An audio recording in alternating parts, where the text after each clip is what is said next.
Hello दोस्तों, कैसे हो आप लोग। मैं आज आपको पढ़ाने जा रहा हूँ क्लास नंबर 5 अपनी ज्योमेट्री की। हमने पिछली क्लास में पढ़ा था ट्राइंगल क्या होता है और उसकी प्रॉपर्टीज़ क्या हैं और कैसे कैसे क्या हमने उसके आगे पढ़ना है। ठीक है, तो ट्राइंगल्स कितने टाइप के होते हैं आज हम वो पढ़ेंगे और किस किस बेसिस पे क्या क्या चीज़ें हो सकती हैं वो देखते हैं। तो आज पढ़ना है हमने टाइप्स ऑफ ट्राइंगल।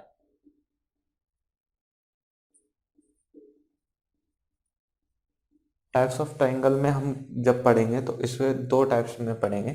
पहला, ऑन द बेसिस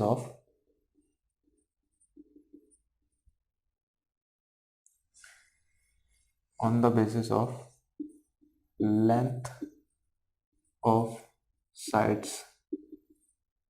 ठीक है, on the basis of length of the sides of triangle. पहला समझ आ गया। इसके अंदर हम कितने टाइप के ट्राइंगल पढ़ते हैं। पहला, स्केलर।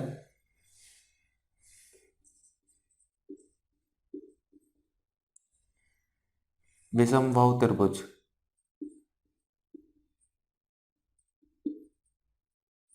ठीक है, विषमबाहु त्रिभुज का मतलब ये है उसमें कोई भी भुजाएं बराबर नहीं होगी। ठीक है, मतलब कोई भी साइड्स किसी के बराबर नहीं होगी। यानी अगर मैं ट्राइंगल लूं ए बी सी, तीन साइड लूं तो A is not equal to B, B is not equal to C and C is not equal to A. ठीक है, तो इसमें कोई भी साइड्स बराबर नहीं होती, तीनों साइड्स अनइक्वल होती हैं। All the sides are unequal is called scalene. ठीक है, सेकंड, आइसोस्केलस।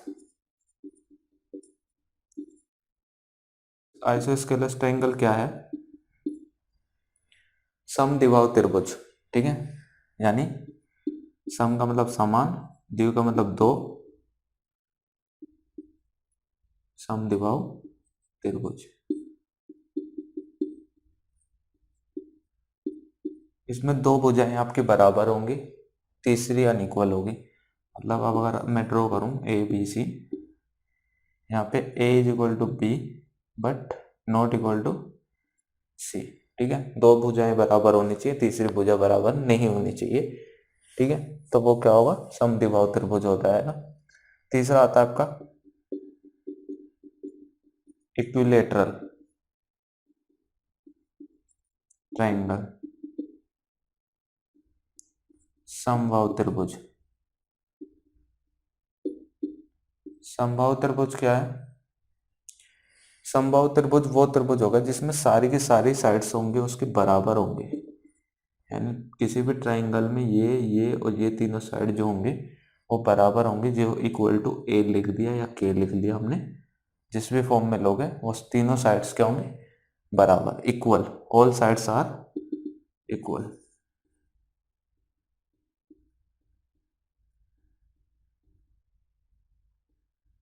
ठीक है,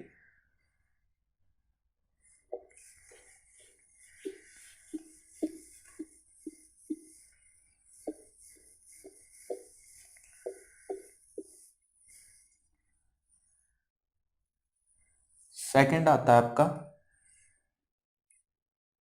on the basis of measurement of angle. Angle के मेजरमेंट के बेसिस पे हम ट्रायंगल को किस किस बेसिस में बांटेंगे उसको समझते हैं। पहला,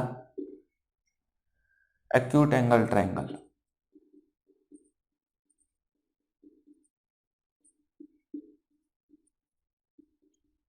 एक्यूट एंगल ट्रायंगल क्या होगा, जब हमारे त्रिभुज में तीनों कोण, यानी जो ट्रायंगल है उसमें तीनों एंगल आपके लेस देन 90 डिग्री हो तो वो आपका क्या होगा, एक्यूट एंगल ट्रायंगल होगा। All angle are less than 90 degree. ठीक है, अगर मैं एज्यूम करूं यहाँ पे तीन एंगल है ए बी सी, तो यहाँ पे ए हो या बी हो या सी हो, इनमें से कोई से भी एंगल क्या होंगे, लेस देन 90 डिग्री होंगे। ठीक है, तो आपका क्या होगा, वो एक्यूट एंगल ट्रायंगल होगा। समझ आ गया। सेकंड आता है आपका राइट एंगल ट्रायंगल।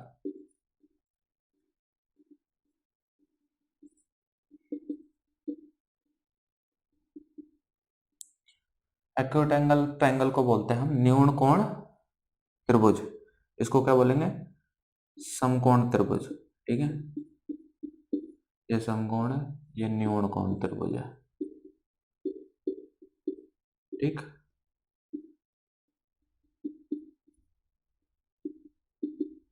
इसके अंदर क्या होगा, एक एंगल 90 डिग्री का होगा। ठीक है, तो वो आपका क्या हो जाएगा, न्यून कोण त्रिभुज हो जाएगा। N angle is of 90 degree. ठीक है, 90 डिग्री का एक एंगल होना चाहिए कोई भी, तो वो क्या हो जाएगा, राइट एंगल ट्रायंगल आ जाएगा। ठीक है, third obtuse angle triangle. Obtuse angle triangle क्या होता है, जब कोई भी एक एंगल, ठीक है, 90 से बड़ा हो जाए, an angle is greater than, any angle लिख लो, any angle is greater than 90 degree. ठीक है, तो ये क्या है, 90 से बड़ा है, ग्रेटर देन 90 डिग्री, ये आपका ऑब्ट्यूज एंगल ट्रायंगल हो गया। ठीक,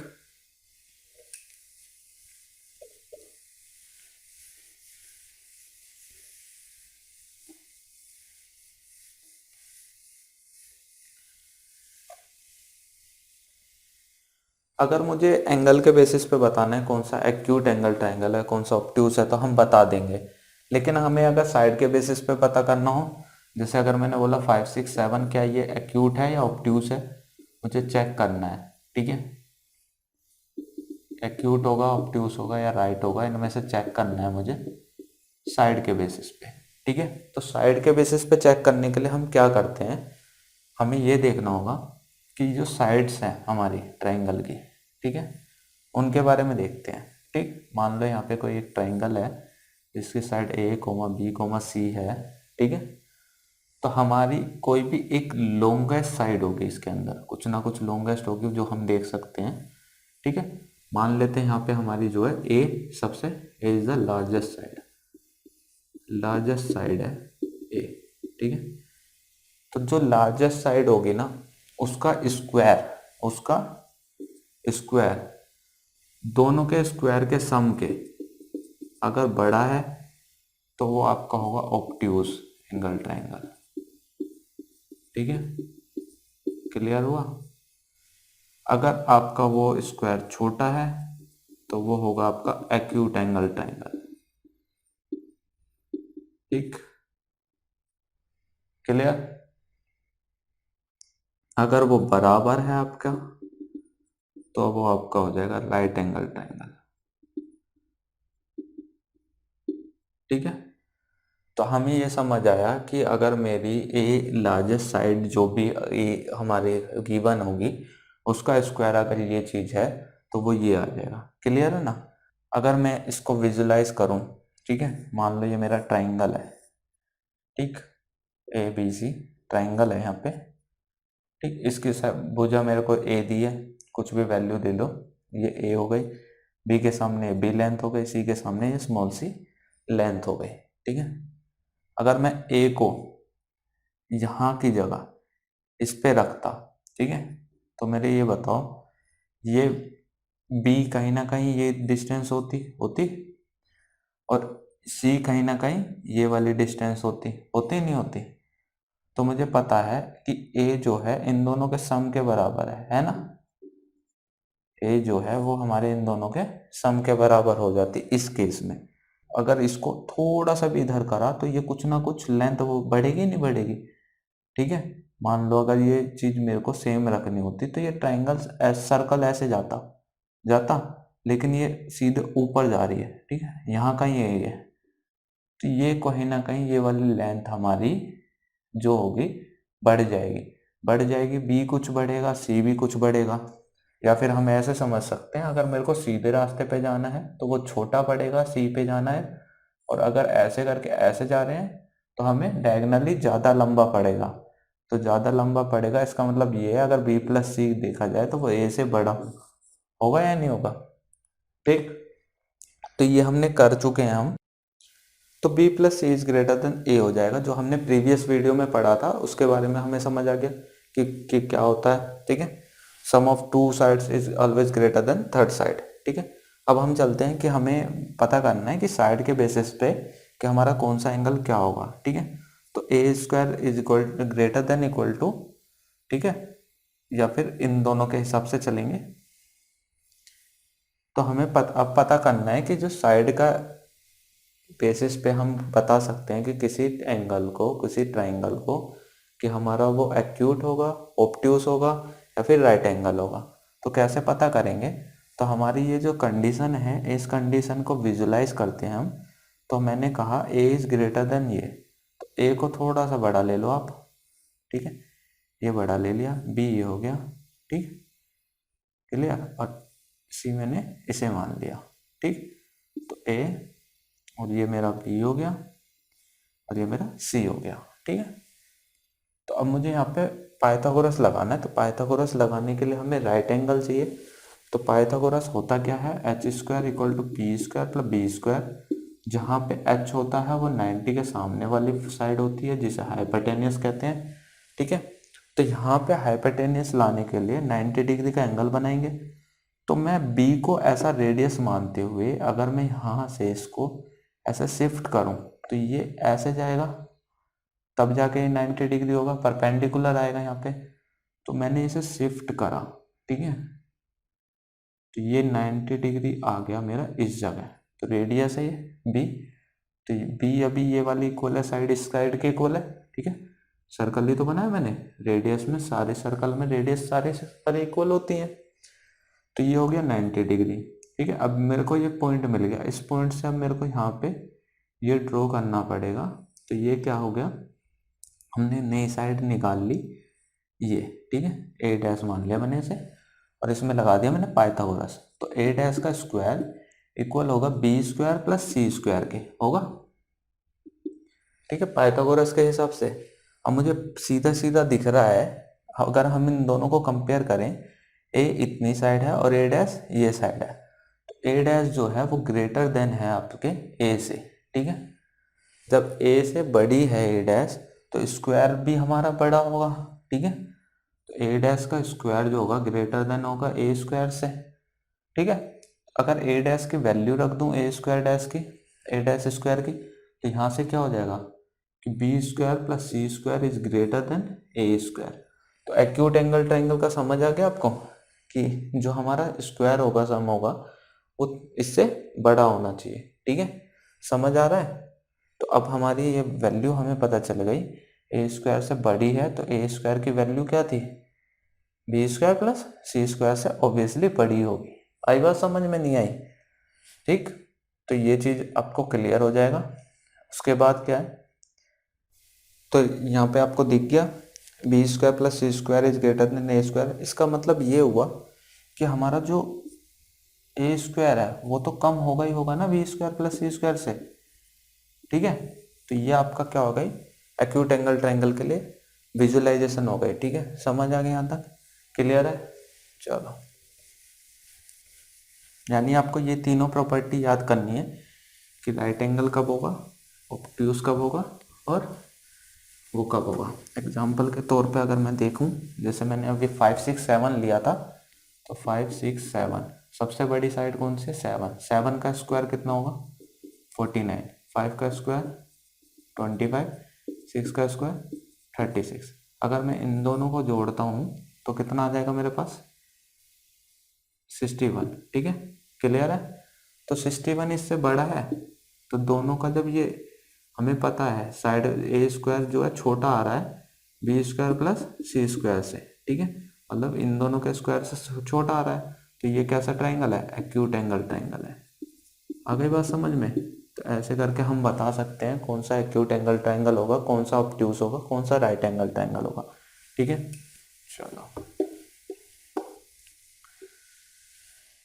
नेक्स्ट टॉपिक आता है आपका कि हमें थोड़ा सा इसके बारे में समझ लो, क्योंकि हमारी एक्सरसाइज जब चलेंगे उसमें थोड़ा सा ये दे रखा होगा मीडियन क्या होती है, एल्टीट्यूड क्या होता है, तो वो समझ लें। कोई ट्रायंगल ए बी सी है, ठीक है। अब हमारे पास ए वर्टेक्स से मैंने यहाँ पे ऐसी लाइन ड्रॉ करी जो इसके मिड पॉइंट को ज्वाइन करती हो, बी सी के मिड पॉइंट को ज्वाइन करती हो, ठीक है। एम मान लो मैंने मिड पॉइंट एम लिया, तो M is mid point of B C, ठीक है। जब मिड पॉइंट को मिला देंगे हम, तो जो ए एम ये वाली लाइन बनेगी ए एम, वो कहलाएगी आपकी मीडियन। क्या कहलाएगी? मीडियन ऑफ ट्राइंगल, ठीक है, ए बी सी। क्लियर? तो यहाँ पे कितनी मीडियन ड्रॉ कर सकते हो? 3 वर्टिसेस हैं, तो 3 आप मीडियन ड्रॉ कर सकते हो, ठीक। तो यहाँ पे हमारी ये मीडियन हो जाएगी B N and C Q, ठीक है। ये तीनों मीडियन हो गए आपके इस ट्राइंगल के। क्लियर है? मीडियन क्या होता है समझ आ गया? मिड पॉइंट होना चाहिए, N is the mid point of A C and Q is the mid point of A B, ठीक है, इस तरीके से। नेक्स्ट पॉइंट आता है आपका एल्टीट्यूड। एल्टीट्यूड क्या होता है? तो एल्टीट्यूड क्या होता है कि जो हमारा ट्राइंगल है, ठीक है, इस ट्राइंगल में जो आपका 90 डिग्री पर पड़ा हो, ठीक है, यानी ए एम जो होगा आपका परपेंडिकुलर होना चाहिए बी सी के, वो कहलाता है आपका एल्टीट्यूड। इसमें ये नहीं होता कि बी ये मिड पॉइंट होना चाहिए या ये होना चाहिए। जब हम प्रॉपर्टीज पढ़ेंगे और स्पेसिफिक स्टैंडर्ड ट्राइंगल्स के बारे में पढ़ेंगे, आइसोसेलेस वगैरह के में पढ़ेंगे, तब इन दोनों में मैच हो जाती है कि जो मीडियन होती है वही आपका एल्टीट्यूड होता है, वो हम आगे पढ़ेंगे, ठीक है। तो अभी फिलहाल हमारा एल्टीट्यूड क्या होता है? Altitude is always perpendicular to the line opposite to the vertex where from which is drawn, जहां से वो बनाया गया है उसके अपोजिट साइड। जैसे अगर इस वर्टेक्स से बना लो तो इस पे उसके सामने वाली साइड पे वो परपेंडिकुलर होगा, इससे बनाओगे तो इसके सामने वाली साइड पे परपेंडिकुलर होगा, ठीक है। समझ आ गया एल्टीट्यूड क्या होता है? ठीक है, टेक केयर, बाय बाय।